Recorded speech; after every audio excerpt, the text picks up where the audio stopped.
Hello, how you doing? I want to talk about the Carmelo Anthony situation. It's a bully situation. That's from my perspective. Okay, that was a bully situation, and you don't have to agree with me. See, one thing you have to understand the psychology of a bully. The psychology they do it. They keep doing it on and on, month after month, year after year, until a tragedy strikes. Usually, until they get killed or the victim gets killed. But they keep they. That's why there's really no. You can't do nothing with a bully. They just do it month after month, year after year, until a tragedy strikes. Okay. Um, my opinion, you have to deal with the bullies, confront them. And fight them back. That's what I told mine. Fight the bully back. You'll get suspended anyway. Okay. Um, but see, you have to understand the psychology of a bully. Now, look, I come from a family of bullies, so I understand how they work. I come from a family of bullies. I have had to deal with bullies from the sixth grade on. Okay. Uh, the bullies keep bullying until, like I said, a tragedy strikes. Because they never learned their lesson. They have primitive behavior.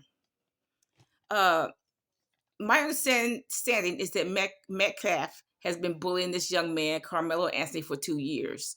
In fact, they said that Carmelo Anthony stayed home one weekend just to avoid Metcalf, just to avoid.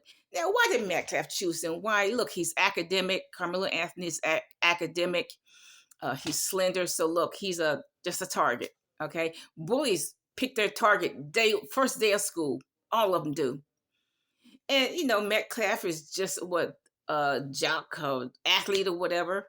So look, just pick on a slender black young. But look, this black young man, Carmelo Anthony, very good student. They said he was almost a straight A student. He was a captain of something and whatever. He's pretty good student. Um, so Carmelo Anthony, he knew because he's been dealing with this other young man for 2 years. He knew there was going to be a confrontation at the track meet. So okay, so they had a confrontation. They said that Carmelo Anthony went into his backpack and got the knife and stabbed him. And then some people say that he got the whatever this cleat sharpener that was on the ground and he stabbed him. I don't really know what the situation was. I don't know whether but see, he knew he was going to have a confrontation with him. Let's say if he did get the knife out of his backpack, why did he carry a knife in his backpack? Because he knew he was going to have a confrontation with Metcalf. He knew that. He knew the bully was going to go after him yet again. So he had a knife. Let's say it is true. He had a knife in his backpack. So he had a knife in his backpack. And he told the bully, "Don't touch me." Okay, so when the victim tells you not to touch him, maybe you shouldn't touch him. See, bullies don't understand that. Bullies like, well, I touched you before. Why can't I touch you now? Because bullies are used to getting their way. But Carmelo told him not to touch him. But I guess he touched him anyway. Carmelo went and got the knife and stabbed him. Now, see, I think the Metcalf should have taken the high road. He went up to Carmelo and said, "Get out of the tent." That is not his place. That's something that the coaches should do. He was out of his place anyway to tell anybody to get out of the tent. Um, that's the coach's place. He had no business telling anybody to get out of any tent. And so, Anthony Carmelo said, I dare you to touch me. And so, of course, Metcalf did, because, if you call the bullies bluff, they're gonna do it, okay? So, whatever happened now, I'm sorry that all of that happened, but I think that Metcalf should have taken the high road. If he saw Carmelo there, he should have said, "Hey, bro," shook his hand, "How you doing? I hope you have a good track meet." Leave it at that. That's all he had to say. None of that would have happened. Just say, "Hey, bro, I hope you have a good track meet." Shake your hand, and that's it. Okay, shake his hand. I hope you. But look, to tell him to get out of the tent, that's the coach's responsibility, not his. Okay. See, Carmelo prepared himself for the confrontation. Now, Carmelo had already decided in his mind what he was going to do. He was either going to, okay, let's just say he had the knife in his backpack because he knew there was going to be a confrontation. So he put the knife in his backpack. But or he used the cleaver on the ground or something. Everybody's saying there was a cleaver, some kind of sharp instrument on the ground. That's what he used. I don't know. But see, he knew there was going to be a confrontation, so he prepared himself. Sometimes victims do that. They prepared themselves. I knew a girl when I grew up. I was 13 years old. This girl had been bullying this white girl. These two black girls had been bullying this white girl for a while. And then one day the white girl carried a knife to school. And the white girl was, what, 12? And they were 13, 14. They were old enough to know better. But the white girl carried a knife to school. She was 12 years old. And I guess they bullied her one day when she got out of school. So the white girl stabbed her. And that was the end of the bully. Bye. That was the end of that situation. Girl was DEA dead. Okay. And I remember another situation. This girl that I went in high school named Geraldine. She bullied people. I had to deal with her. She couldn't fight, but she just loved to just get in girls' faces. She's all dirt poor and greasy. She was dirt poor and greasy. So if you dirt poor and greasy and kind of nasty looking, you need to stay out of people's faces. But her mother didn't tell her that. Her mother just kept letting her get in people's faces with her dirt poor and greasy, nasty looking self. Didn't even brush her teeth because her teeth was nasty. Okay. I know because I saw her. I had to deal with her up close and personal. Okay. Okay. So now you've just fast forward. She's like 19 or 20. uh there was this girl that lived downstairs from me in the project. So she picks on her. And I can only guess the reason why she picked on her because she was skinny and she had a baby. So she perceived her as being weak. But I knew that you probably shouldn't have messed with her because I knew something. I knew a little bit about that girl and her roommate. So I kind of knew. I didn't even mess with them. My sister didn't even mess with them. We didn't mess with them. We just said hello, bye. So we knew not to mess with them because they were hard scrabble.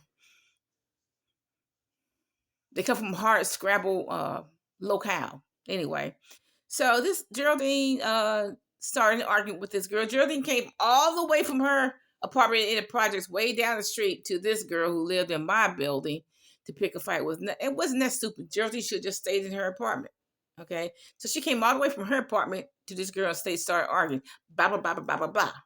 Okay, so to make a long story short, this girl who was slender, real slender girl, beat Geraldine up within the inch of her life. I mean, literally within the inch, because I watched the whole thing. Me, my mother, and my sister, we were watching the whole thing from the window. We were watching the whole thing. Geraldine ended up down the hill. And if somebody hadn't broken up the fight, because we weren't going to break it up, that girl was about ready to kill Geraldine, to tell the truth. But see, Geraldine didn't count on that. Now, see, the girl already bruised her face and everything. So in the aftermath, Geraldine had a black and blue face. Duh. And that was the last fight she got into. Okay. She almost beat to death. That's just a true statement.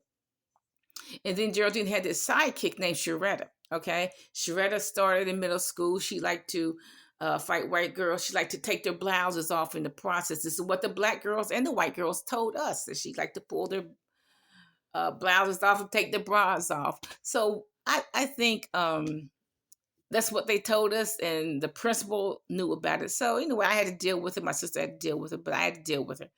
Okay, so then my mother got into it. And so my mother asked her mother, "What's wrong with your daughter? Why can't your daughter keep her hands off of girls? Why does your daughter always want to take a girl's bra off and take her blouse off?" So what was my mother saying? That I know your daughter is an in the closet lesbian, and she's taking out her aggression on girls because she can't have them. To back off. That's what my mother was saying. And you know what? The older I get, I think my mother was true. That's true. So once my mother and I knew that this girl named Sharetta was just an in the closet lesbian, everybody knew it. It's a small community. The whole community knew it. So that's what stopped her. Once we confronted her mother for being an in the closet lesbian, that stopped that. So once her secret was out, Okay, so and then she got into a phony marriage, and then he died. Then she got into another phony marriage. Okay, but really, she just in the closet lesbian. But look, you got to understand the psychology of a bully. My opinion on bullies is to fight them back, to confront them. But I do think the Carmelo Anthony situation was a bully situation. Now, he's going to have a very good lawyer, an expensive lawyer, to win this case. But I do believe in the self. I do believe it was self defense because he knew that Metcalf was going to confront him. I do believe it was because Metcalf had been threatening him for what, 2 years. I do believe it was a case of self defense. But realistically, I think the jury is going to say, well, I don't think you didn't have to get that knife out of your backpack or wherever he got this instrument from. You could have walked away. You could have done something different. So I do think he'll probably get some time for doing that, unless they say second or third degree murder or something like that. I don't know, but I do think he's gonna get some time for it. Bye.